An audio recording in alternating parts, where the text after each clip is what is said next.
નમસ્તે વિદ્યાર્થી મિત્રો, ગયા લેક્ચરમાં આપણે MCQ નંબર 75 to 100 એનો સ્ટડી કર્યો હતો. આજે આપણે 101 થી લઈ અને 125 નંબરના પ્રશ્નો જે છે એનો અભ્યાસ કરીશું. આમાં મોટા ભાગના પ્રશ્નો જે છે એ થિયોરેટિકલ છે અથવા તો કન્સેપ્ચ્યુઅલ છે. ખૂબ ઓછા પ્રશ્નો કેલ્ક્યુલેટિવ છે. એટલે તમે ટેક્સ્ટ બુક બાજુમાં રાખી અને એની લાઈન ટુ લાઈન વાંચતા જાઓ અને કરતા જાઓ. તો આપણે વન બાય વન જોતા જઈએ. ધૂંધળા વાતાવરણમાં જોઈ શકાતું નથી, શા માટે? કેમ કે આવા વાતાવરણમાં પ્રકાશનું શોષણ થાય, એનો વક્રીભવનાંક અનંત છે, પ્રકાશનું પૂર્ણ આંતરિક પરાવર્તન થાય અને તેમાં વાતાવરણના કણો દ્વારા પ્રકાશનું પ્રકિરણન થાય. તો ધૂંધળા વાતાવરણમાં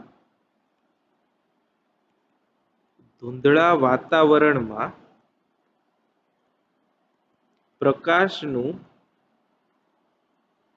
ડિફ્યુઝ પરાવર્તન થાય છે. ડિફ્યુઝ પરાવર્તન થાય છે, જે મી પ્રકિરણનના લીધે હોય. મી પ્રકિરણનના લીધે હોય છે. એટલે એકચ્યુઅલી શું થાય કે ધૂંધળું વાતાવરણ હોય તો એમાં વાતાવરણના કણો જે છે એનું પરિમાણ જે છે તરંગ લંબાઈ કરતા મોટું હોય, અને એવું હોવાને લીધે ત્યાં રેલે પ્રકિરણનના બદલે મી પ્રકિરણન જે છે એક બીજા પ્રકારનું પ્રકિરણન છે કે જેમાં કણની સાઈઝ જે છે એ પ્રકાશની તરંગ લંબાઈ કરતા મોટી હોય. તો મી પ્રકિરણન થવાના લીધે એનું ડિફ્યુઝ પરાવર્તન થાય, અને ડિફ્યુઝ પરાવર્તન થાય એટલે તમે એમાં જોઈ શકો નહીં. એટલે મુખ્ય કારણ જે છે એ એનું પ્રકિરણન છે. નજીક બિંદુની આ વ્યાખ્યા છે. આપણે આંખના લેન્સના કિસ્સામાં નજીક બિંદુ કોને કહીએ છીએ? તો કે એવું અંતર કે જેના માટે વસ્તુ અને આંખ વચ્ચેનું લઘુત્તમ અંતર કે જ્યાંથી વસ્તુ સ્પષ્ટ રીતે સુખપૂર્વક જોઈ શકાય છે. વસ્તુ સુખપૂર્વક જોઈ શકાય સ્પષ્ટ રીતે, એને આપણે નજીક બિંદુ કહીએ છીએ, અને એને કેપિટલ ડી થી દર્શાવીએ છીએ, જે આપણી આંખ માટે 25 સેન્ટીમીટર જેટલું છે.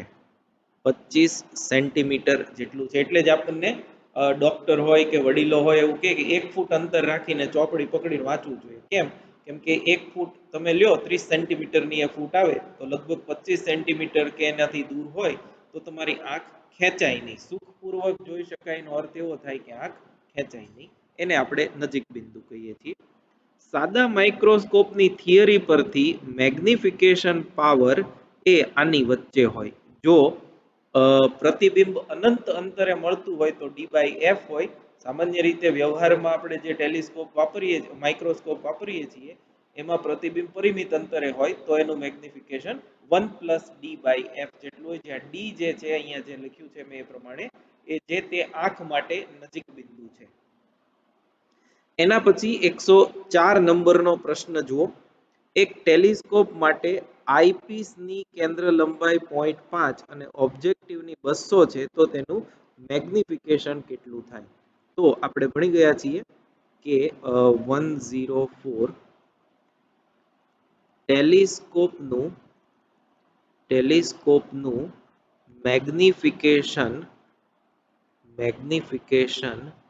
m બરાબર f ઓબ્જેક્ટિવ છેદમાં f આઈપીસ બરાબર ઓબ્જેક્ટિવની કેન્દ્ર લંબાઈ આપણને આપી છે 200, આઈપીસની કેન્દ્ર લંબાઈ આપી છે 0.5, તો એ થશે 400. એટલે 400 એનો જવાબ આવશે. જો ટેલિસ્કોપની ટ્યુબ લંબાઈ l અને ઓબ્જેક્ટિવની કેન્દ્ર લંબાઈ આઈપીસની કેન્દ્ર લંબાઈ FOFE હોય તો L ની કિંમત જે છે એ ક્યાં તો FO + FE જેટલી રાખવાની અથવા તો તેનાથી વધારે રાખવાની. તમે ટેલિસ્કોપ જોયું હોય તો ટેલિસ્કોપમાં તમે લેન્સને આગળ પાછળ કરી અને એની સ્પષ્ટ પ્રતિબિંબ છે કે નહીં એ તમે જાણી શકો. તો ટેલિસ્કોપમાં લેન્સ આગળ પાછળ કરીએ છીએ એટલે આપણે ટ્યુબ લંબાઈ બદલીએ છીએ. તો મિનિમમ ટ્યુબ લંબાઈ જે છે એ FO + FE જેટલી રાખવાની, અથવા તો તમે એનાથી વધારે પણ રાખી શકો. એક સંયુક્ત માઇક્રોસ્કોપના ઓબ્જેક્ટિવની મોટવણી 5 તથા સમગ્ર સાધનની મોટવણી 30 છે, તો આઈપીસની મોટવણી કેટલી? તો જુઓ આ આમ છે દાખલો માઇક્રોસ્કોપનો, પણ એ આપણે કરવાનો છે જે તમે લેન્સના સંયોજન ભણી ગયા છો એના પરથી. તો 106 માં આપણે એમ કહીએ સંયુક્ત મેગ્નિફિકેશન એટલે બે લેન્સના સંયોજનનું મેગ્નિફિકેશન m બરાબર m objective into m eyepiece. Therefore કુલ મેગ્નિફિકેશન 30 છે, એટલે આ ટોટલ 30 અને ઓબ્જેક્ટિવનું મેગ્નિફિકેશન 5 છે અને એમ ઈ તમને પૂછ્યું છે, તો આના પરથી બહુ સ્વાભાવિક છે એમ ઈ થશે 30/5 એટલે કે 6. તો એના આઈપીસનું મેગ્નિફિકેશન 6 થશે. સંયુક્ત માઇક્રોસ્કોપના કિસ્સામાં ઓબ્જેક્ટિવના દ્વિતીય ફોકલ પોઈન્ટ અને આઈપીસના પ્રથમ ફોકલ પોઈન્ટ વચ્ચેના અંતરને ટ્યુબ લંબાઈ કહે છે.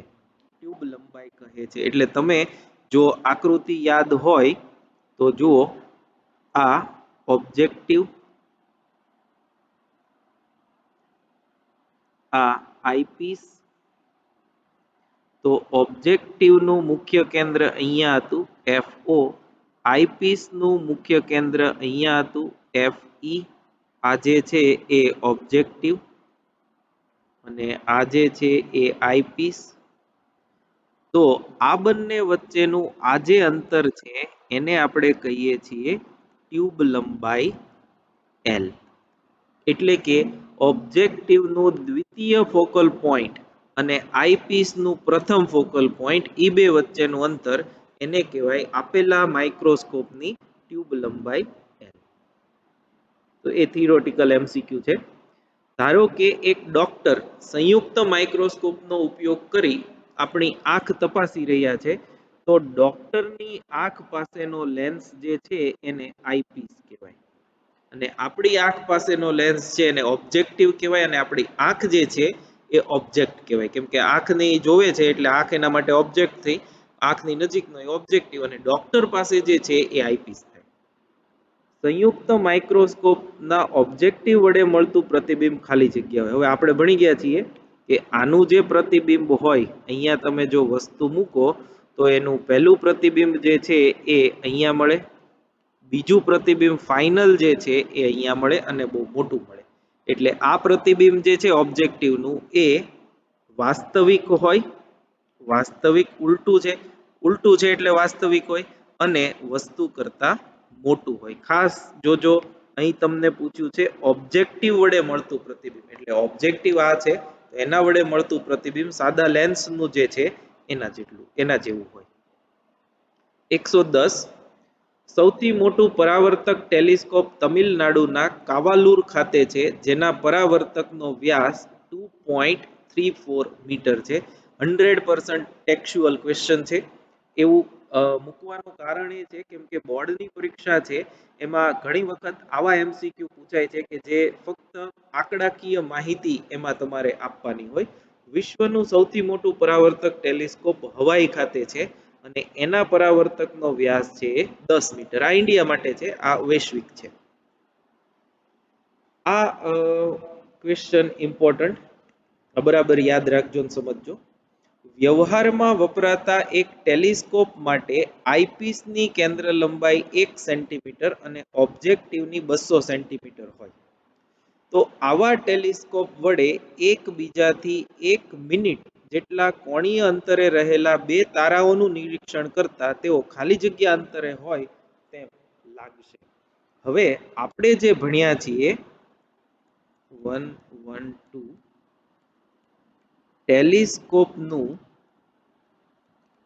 ટેલિસ્કોપનું મેગ્નિફિકેશન m બરાબર FO/FE આ આપણે ભણી ગયા છીએ.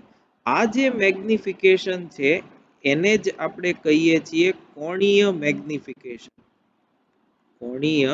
મેગ્નિફિકેશન.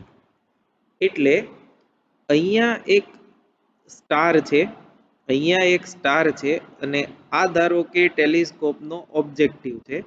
તો આમાંથી નીકળતા કિરણો એ ટેલિસ્કોપ પાસે જે ખૂણો બનાવે એને આપણે આલ્ફા કહીએ.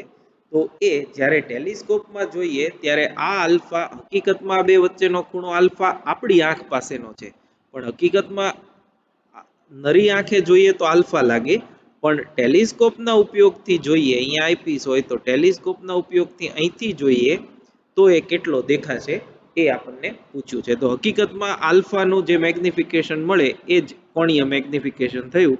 તો આમાં આ 200 છે અને આ 1 છે એટલે કેટલું 200. તો જે ખૂણો છે, ખૂણો 200 ગણો મોટો દેખાય. therefore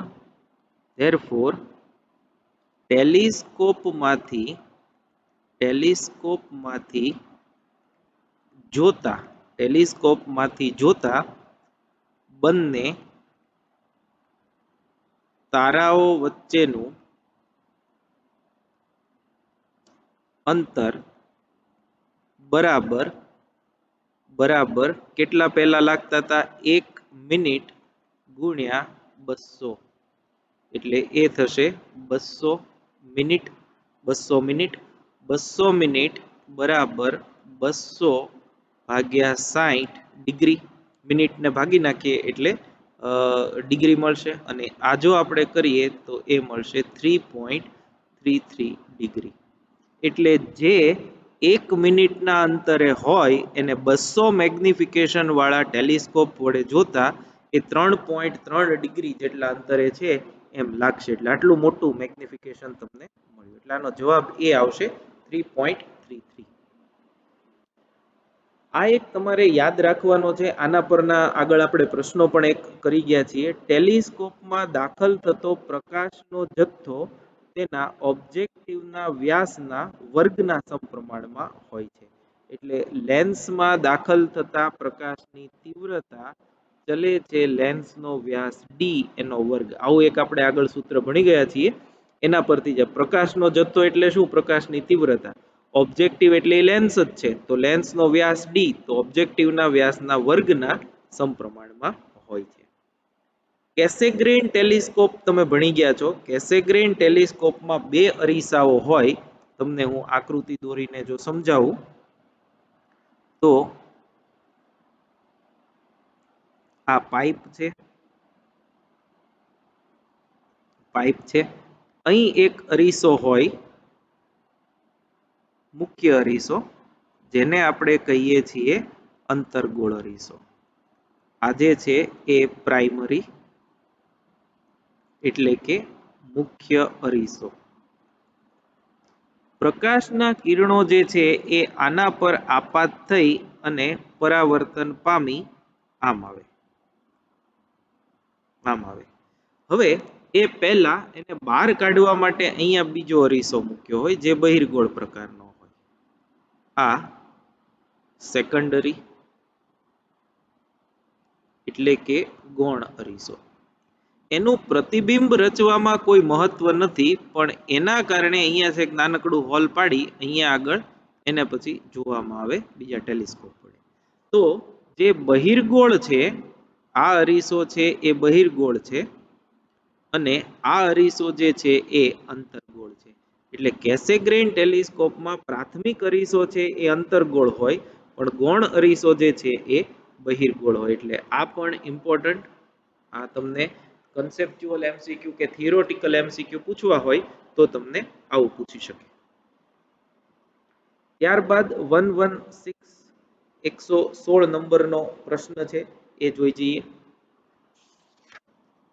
2 સેન્ટીમીટર કેન્દ્ર લંબાઈનો ઓબ્જેક્ટિવ અને 6.25 કેન્દ્ર લંબાઈના આઈપીસ ધરાવતા સંયુક્ત માઇક્રોસ્કોપમાં બે લેન્સ વચ્ચેનું અંતર 15 સેન્ટીમીટર છે. વસ્તુને ઓબ્જેક્ટિવથી ખાલી જગ્યા અંતરે રાખવી જોઈએ કે જેથી તેનાથી મળતું અંતિમ પ્રતિબિંબ નજીક બિંદુ અંતરે મળે. તો જુઓ આ બહુ સરસ દાખલો છે, ઇમ્પોર્ટન્ટ નીટ માટે કે જેઈ બંને માટે 116 તો પહેલા હું માઇક્રોસ્કોપ જે છે એની આકૃતિ દોરી નાખું જેથી કરી અને આપણને સમજવું સહેલું પડે. તો આ ધારો કે માઇક્રોસ્કોપનો ઓબ્જેક્ટિવ છે, આ એની મુખ્ય અક્ષ અને અહીં જે છે એ આઈપીસ છે. બરાબર છે. 2 સેન્ટીમીટરનો ઓબ્જેક્ટિવ એટલે FO બરાબર 2 સેન્ટીમીટર અને 6.25 વાળો આઈપીસ એટલે FE બરાબર 6.25 સેન્ટીમીટર. બે લેન્સ વચ્ચેનું અંતર 15 સેન્ટીમીટર એટલે આ અંતર જે છે એ 15 સેન્ટીમીટર. વસ્તુને ઓબ્જેક્ટિવથી ખાલી જગ્યા અંતરે રાખવી જોઈએ જેથી મળતું અંતિમ પ્રતિબિંબ જે છે એ નજીક બિંદુ અંતરે મળે. તો ધારો કે અહીં આપણે ઓબ્જેક્ટને રાખીએ છીએ તો એનું પહેલું પ્રતિબિંબ છે એ અહીંયા મળશે અને ફાઇનલ પ્રતિબિંબ જે છે એ અહીંયા મળશે જે વસ્તુ કરતાં ખૂબ મોટું હશે અને એ નજીક બિંદુ અંતર એટલે કે ડી અંતરે મળવું જોઈએ અને ડી આપણને ખબર છે આંખ માટે 25 સેન્ટીમીટર જેટલું હોય. તો આપણે ગોતવું છે કે વસ્તુને ઓબ્જેક્ટિવથી કયા અંતરે રાખવી જોઈએ કે જેથી કરીને તે પ્રતિબિંબ જે છે એ નજીક બિંદુ અંતરે મળે. તો ધારો કે એ માગેલ વસ્તુ અંતર યુ છે, એ આપણે ગોતવું છે કેટલું છે. હવે આ જે છે ઓબ્જેક્ટિવ માટે આ જે છે એ વસ્તુ અને આ જે છે એ પ્રતિબિંબ અને આઈપીસ માટે આ જે છે એ વસ્તુ અને આ જે છે એ પ્રતિબિંબ થયું. તો ઓબ્જેક્ટિવ આઈપીસ માટે તમે જુઓ તો આ અંતિમ પ્રતિબિંબ થયું જે વી આપણે કહીએ તો એ 15 વત્તા 25 બરાબર 40 સેન્ટીમીટર અંતરે છે.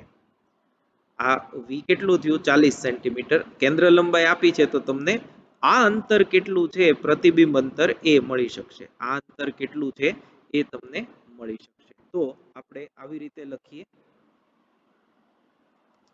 લખીએ. પહેલું આપણે જોઈએ આઈપીસ માટે માઇનસ 1/u પ્લસ 1/v બરાબર 1/fe પરથી લેન્સનું આ સૂત્ર છે માઇનસ 1/u એ આપણે ગોતવાનું છે પણ એ હશે ઋણ કેમ કે આ બાજુ માપીએ છીએ વત્તા 1/ આ અંતર થશે એ -40 થશે. આ અંતર જે છે એ -40 થશે. કેમ કે FE થી આ અંતર 40 થયું બરાબર 1/FE 6.25 એ અંતર થશે 6.25.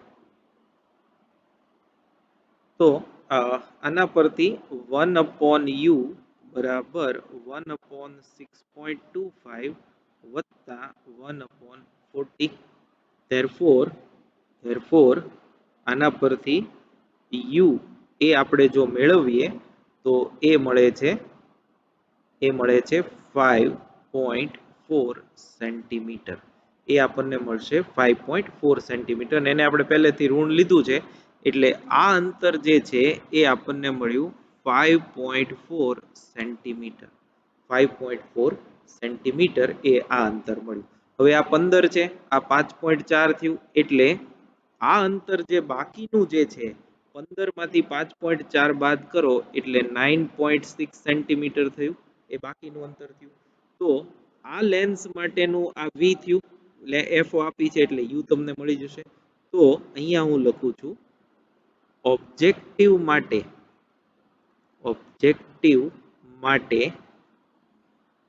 -1/u પ્લસ 1/v બરાબર 1/f પરથી માઇનસ 1 આ માઇનસ યુ થશે પ્લસ 1 આ તો પ્લસ જ છે 9.6 બરાબર બરાબર 1/2 તો 1/u બરાબર 1/2 માઇનસ 1/9.6 તો આના પરથી u થશે 2.52 સેન્ટીમીટર 2.52 સેન્ટીમીટર એટલે આ અંતર આપણને મળ્યું 2.52 સેન્ટીમીટર 2.52 સેન્ટીમીટર એટલે આ પ્રશ્નનો જવાબ આવશે 2.52 સેન્ટીમીટર એટલે બંને લેન્સ માટે આપણે સાદું જે આપણું આ સૂત્ર છે લેન્સ માટેનું એના સૂત્ર પરથી બંને ગણતરી કરો થોડી આકૃતિ દોરો એટલે તમને ઓલમોસ્ટ બધી સમજૂતી છે એમાં મળી જશે બીજું તમને એવું આપ્યું છે કે આ પ્રશ્નમાં માઇક્રોસ્કોપનું મેગ્નિફિકેશન કેટલું મળે માઇક્રોસ્કોપનું મેગ્નિફિકેશન કેટલું મળે તો જુઓ મેગ્નિફિકેશનનું સૂત્ર છે મેગ્નિફિકેશન અહીંયા હું લખું છું m બરાબર L/FO ઇન્ટુ D/FE તો FOFE D તો 25 છે FOFE આપ્યું છે તો L ગોતવું પડશે હવે L ગોતવા માટે તમે જુઓ આ ધારો કે આ અંતર જે છે આટલું એ ધારો કે 2 સેન્ટીમીટર છે અને આપણે FO કહીએ અને આ અંતર જે છે એ FE છે બરાબર આ જે છે એ 6.25 થયું અને એ બે વચ્ચેનું અંતર એને આપણે કહીએ છીએ ટ્યુબ લંબાઈ L એટલે આમ લખી શકાય FO F ઓબ્જેક્ટિવ વત્તા L વત્તા FE બરાબર બે લેન્સ વચ્ચેનું અંતર 15 સેન્ટીમીટર જો અહીંથી આટલું એક શું થશે FO અહીંથી આટલું L અને અહીંથી આટલું FE અને એ તમને કેટલું આપ્યું છે 15 સેન્ટીમીટર તો ધેરફોર FO જે છે એ 2 વત્તા L વત્તા આ 6.25 બરાબર 15 તો એના પરથી L જે છે એ આપણને મળશે 6.75 સેન્ટીમીટર આ ટ્યુબ લંબાઈ માઇક્રોસ્કોપની થઈ હવે આ બધી કિંમતો અહીંયા મૂકી દઈએ તો L જે છે L એ આપણને મળ્યું 6.75 FO જે છે એ 2 ઇન્ટુ D 25 અને FE 6.25 અને એની ગણતરી કરીએ તો આપણને મળી જશે 13.5 એટલે એ મેગ્નિફિકેશન જે છે એ તમારે અહીંયા સુધારવું પડશે મેગ્નિફિકેશન જે છે એમ એ 13.5 મળશે 20 નહીં મળે જવાબ છે એ પછી તમે સુધારી નાખજો જે આવે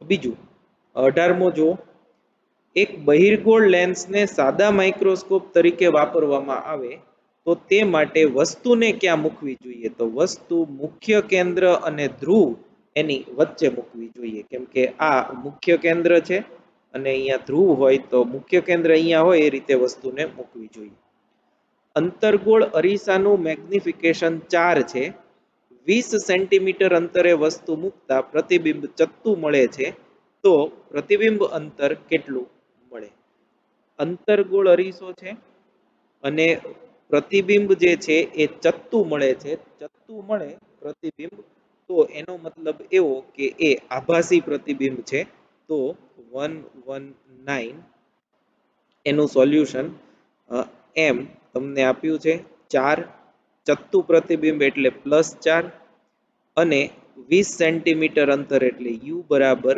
-20 સેન્ટીમીટર અંતરે અને ગોતવાનું છે v કેટલું મળે છે એ તો મેગ્નિફિકેશન m બરાબર -v/u અરીસા માટે તો આ +4 -v અપોન આ -20 તો v મળશે માઇનસ પ્લસ 80 સેન્ટીમીટર અને એ પ્રતિબિંબ આભાસી છે એટલે આમ પ્લસ જ મળવું જોઈએ એટલે એ જે છે એ +80 સેન્ટીમીટર એવું થશે। એટલે આ બધા વિકલ્પો જે છે એને આપણે પ્લસ કરી નાખશું, જવાબ જે છે એ સી થશે। પ્લસ 80 સેન્ટીમીટર કેમ? કેમ કે પ્રતિબિંબ ચત્તુ મળે છે એટલે વી પોઝિટિવ જ હોવું જોઈએ, નેગેટિવ ઓપ્શન જે છે એ ભૂલ ભરેલા છે। હવે નેક્સ્ટ 120 નંબરનો પ્રશ્ન જુઓ। એક અંતર્ગોળ અરીસાથી મળતું વસ્તુનું પ્રતિબિંબ વસ્તુ કરતા n ગણું મળે છે। જો પ્રતિબિંબ વાસ્તવિક હોય, આ ખાસ યાદ રાખજો, પ્રતિબિંબ વાસ્તવિક હોય તો વસ્તુથી કેટલા વસ્તુ અરીસાથી કેટલા અંતરે હશે, એટલે વસ્તુ અંતર છે એ આપણે મેળવવું છે। તો અહીં હું લખું છું 120 નંબરનો પ્રશ્ન, m બરાબર hi/ho બરાબર પ્રતિબિંબ વસ્તુ કરતા n ગણું છે એટલે n થશે। કેમ? કારણ કે પ્રતિબિંબ hi બરાબર n into object height ho એટલે hi/ho n થશે, એટલે m છે એ n થયું। m બરાબર f/f-u પરથી આ જે મોટવણી છે એ જો વાસ્તવિક પ્રતિબિંબ હોવાથી માઇનસ આવશે n, અરીસો કેન્દ્ર લંબાઈ માઇનસ હોય માઇનસ f અને આ પ્લસ આવશે u। તો ધેરફોર આ માઇનસ એટલે nf minus plus minus nu બરાબર minus f। Therefore minus n into u બરાબર માઇનસ f માઇનસ nf બરાબર minus n plus 1 into f, minus minus cancel, તો u બરાબર n plus 1 upon n into f, n plus 1 upon n into f એ વિકલ્પ છે એ એનો જવાબ થશે। આ સરસ MCQ છે, ઇમ્પોર્ટન્ટ નીટ માટે, નીટ જે છે એના માટે આવા પ્રશ્નો વધુ અગત્યના। ત્યારબાદ 121 છે એ જુઓ। 4 સેન્ટીમીટર બાજુ ધરાવતી ચોરસ તકતી અંતર્ગોળ અરીસાથી 20 સેન્ટીમીટર અંતરે મૂકેલી છે। અંતર્ગોળ અરીસાની કેન્દ્ર લંબાઈ 15 છે, તો અરીસાથી મળતા પ્રતિબિંબનું ક્ષેત્રફળ કેટલું હશે? એટલે 4 સેન્ટીમીટર બાજુની લંબાઈ છે એના પરથી આપણે મોટવણી મેળવવાની અને મોટવણી નું ક્ષેત્રફળ કરીએ તો તમને મળી જશે। તો જુઓ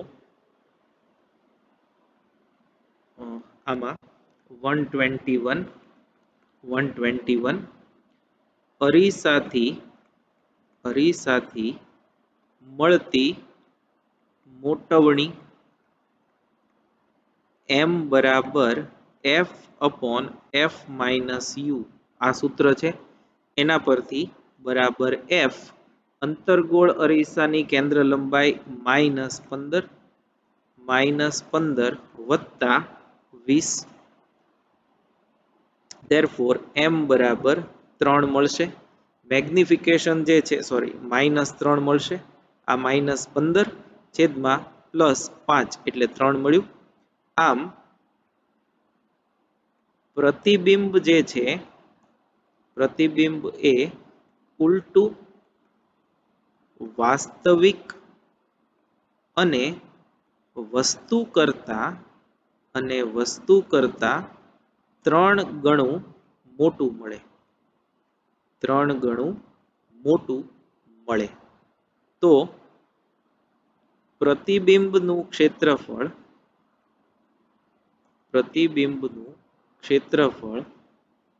બરાબર 3 ગુણ્યા 4 ગુણ્યા બીજી બાજુનું પણ 3 ગુણ્યા 4 એટલે આ 12 ગુણ્યા 12 બરાબર 144 સેન્ટીમીટર સ્ક્વેર। કેમ? કેમ કે દરેક બાજુની લંબાઈ 4 છે એટલે ગુણ્યા 4 એટલે 4 ગુણ્યા 3 મેગ્નિફિકેશન, બીજા માટે 4 ગુણ્યા 3 મેગ્નિફિકેશન એટલે 4 તેરી 12, 4 તેરી 12, 12 ગુણ્યા 12 144 સેન્ટીમીટર સ્ક્વેર। એટલે આ છે મોટવણીનો જ દાખલો, પણ તમને આવા સ્વરૂપમાં પૂછેલો છે। ત્યારબાદ 122 નંબરનો પ્રશ્ન, બે પારદર્શક માધ્યમો એ અને બી માં પ્રકાશના વેગ અનુક્રમે 2 × 10⁸ અને 2.5 10⁸ છે. પ્રકાશનું કિરણ માધ્યમ એ માંથી બી તરફ જઈ તેનું પૂર્ણ આંતરિક પરાવર્તન થાય તે માટે ક્રાંતિ કોણ કેટલો હોવો જોઈએ? તો ક્રાંતિ કોણ 122. ક્રાંતિ કોણ માટે sin c બરાબર n રેરર છેદમાં n ડેન્સર. પાતળાનો વક્રી ભવનાંક છેદમાં ઘટ માધ્યમનો વક્રી ભવનાંક.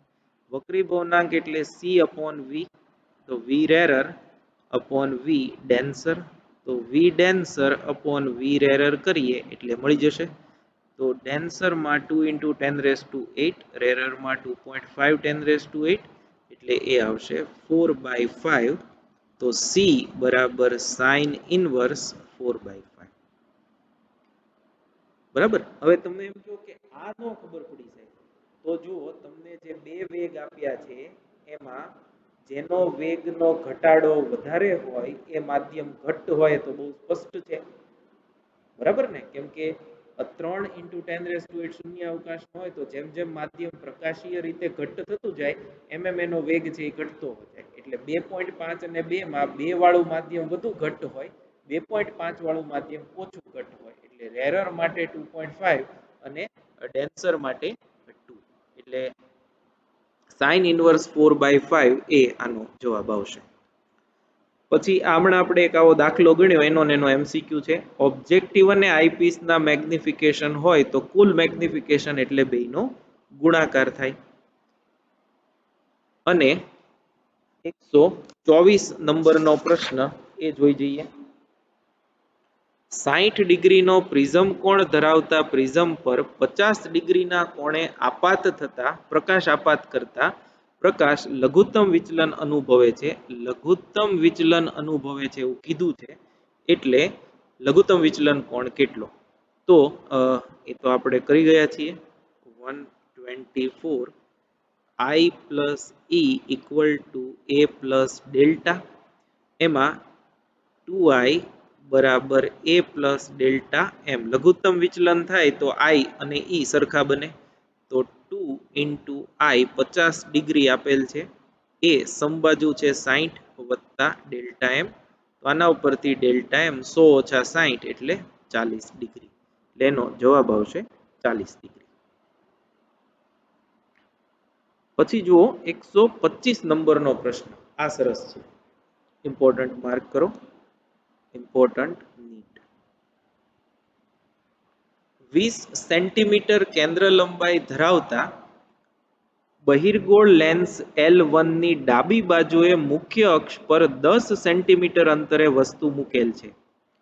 જો બીજો બહિર્ગોળ લેન્સ L2 જેની કેન્દ્ર લંબાઈ 10 સેન્ટીમીટર છે તેને પહેલા લેન્સથી 5 સેન્ટીમીટર અંતરે જમણી બાજુએ સમઅક્ષીય મૂકવામાં આવેલા છે તો અંતિમ પ્રતિબિંબનું બીજા લેન્સથી અંતર કેટલું? અંતિમ પ્રતિબિંબનું બીજા લેન્સથી અંતર કેટલું થાય? તો પહેલા આપણે આની આકૃતિ જોઈ જઈએ. આ ધારો કે પહેલો લેન્સ છે, આ મુખ્ય અક્ષ અને અહીં આ બીજો લેન્સ છે. આને આપણે L1 કહીએ અને આપણે L2 કહીએ. 125. તો હવે બધા ડેટા લખતા જઈએ. 20 સેન્ટીમીટર કેન્દ્ર લંબાઈ વાળો L1 એટલે આના માટે F1 જે છે 20 સેન્ટીમીટર. ડાબી બાજુએ મુખ્ય અક્ષ પર એટલે અહીંયા એક વસ્તુ મૂકી છે અને આ અંતર 10 સેન્ટીમીટર તમને આપ્યું છે. બીજો લેન્સ L2 એની કેન્દ્ર લંબાઈ જે છે એ આપી છે 10 સેન્ટીમીટર. તો આની કેન્દ્ર લંબાઈ F2 10 સેન્ટીમીટર. બેની પ્લસ આવશે કેમ કે બે બહિર્ગોળ છે. તેને પહેલા લેન્સથી 5 સેન્ટીમીટર અંતરે જમણી બાજુએ એટલે આ અંતર જે છે એ 5 સેન્ટીમીટર છે. તો આ પ્રતિબિંબ અહીંયા ક્યાં મળે? વસ્તુનું પ્રતિબિંબ અહીંયા ક્યાં મળે? હવે તમે જુઓ બરાબર સમજજો કે અહીંયા જે આ વસ્તુ અંતર આપ્યું છે એ કેન્દ્ર લંબાઈ કરતા ઓછું છે એટલે એનું આભાસી પ્રતિબિંબ મળે. એટલે ધારો કે આમાંથી નીકળતું પ્રકાશનું કિરણ આમ ગયું તો એ આમ જશે, સોરી, આમ જઈ અને આમ જાય અને એને પાછળ તરફ લંબાવતા અહીંયા એનું પ્રતિબિંબ મળે આઈ, આને આપણે ઓ કહીએ. અને આ જે છે એના માટે આ પ્રતિબિંબ જે છે એ વસ્તુ અંતર થયું અને ફાઇનલ પ્રતિબિંબ જે છે એ તમને અહીંયા મળે આઈ પ્રાઇમ. તો હવે આપણે દાખલાની ગણતરી કરીએ. લેન્સ L1 વડે રચાતા પ્રતિબિંબ માટે -1/u + 1/v બરાબર 1/f પરથી -1/ આ અંતર -10 વત્તા 1/ આને v1 કહીએ, આ જે અંતર મળે આને આપણે v1 કહી દઈએ, બરાબર 1/20. આની આપણે જો ગણતરી કરીએ v1 ની તો એ આપણને મળે છે -20 સેન્ટીમીટર. એ આપણને મળ્યું -20 સેન્ટીમીટર, એટલે આટલું 10 વત્તા બીજું 10 એટલે અહીંયા કંઈક મળે. આ કેટલું મળ્યું? 20 સેન્ટીમીટર. માઇનસ એવું સૂચવે છે કે એ આ બાજુ જ મળશે, ડાબી બાજુ, અને એ પ્રતિબિંબ જે છે એ આભાસી પ્રતિબિંબ તરીકે આપણે એને ઓળખીએ છીએ. તો હવે લેન્સ L1 વડે રચાતું પ્રતિબિંબ L2 માટે વસ્તુ તરીકે વર્તે. આથી L2 માટે વસ્તુ અંતર બરાબર અહીંથી આટલું અંતર, એટલે કે બે લેન્સ વચ્ચેનું અંતર વત્તા v1, અહીંથી આ અંતર v1, તો એ થશે 5 વત્તા 20 બરાબર 25 સેન્ટીમીટર. અને એ તમે જો ડાબી બાજુ છે એટલે -25 સેન્ટીમીટર આપણે લેશું. તો અહીંયા હું લખું છું લેન્સ L2 વડે રચાતા પ્રતિબિંબ માટે માઇનસ, સૂત્ર આનું આ છે એટલે હવે હું સૂત્ર નથી લખતો, 1/-25, કેમ કે આ અંતર અહીંથી આમ -25 થયું, આ અંતર જે છે એ 25 સેન્ટીમીટર જે યુ થયું, પ્લસ 1/v2 એ ગોતવાનું છે, બરાબર 1/f જે છે એ 10 થશે. તો આના ઉપરથી જો આપણે v2 ની ગણતરી કરીએ તો એ આવશે 250/15, એટલે એ 50/3 સેન્ટીમીટર, 50/3 સેન્ટીમીટર. અને એ પ્લસ આવે છે એટલે એ લેન્સની જમણી બાજુ મળે આ અંતર 50/3 સેન્ટીમીટર. એટલે આમાં 125 માં જવાબ આવશે 50/3 સેન્ટીમીટર. ખાસ જુઓ, માઇનસ પણ છે પ્લસ પણ છે, એટલે જવાબ જે છે એ પ્લસ એટલા માટે કેમ કે બીજા લેન્સથી અંતર જે છે એ આની જમણી બાજુએ આ બાજુ આવે છે, એટલા માટે આન્સર આવશે 50/3 સેન્ટીમીટર, પ્લસ માઇનસ નહીં આવે. તો આ 125 સુધીના પ્રશ્નો છે. નેક્સ્ટ જે લેક્ચર છે એમાં આપણે 126 થી 150 પ્રશ્ન છેલ્લા જે છે એ જોઈ જશું. Thank you very much.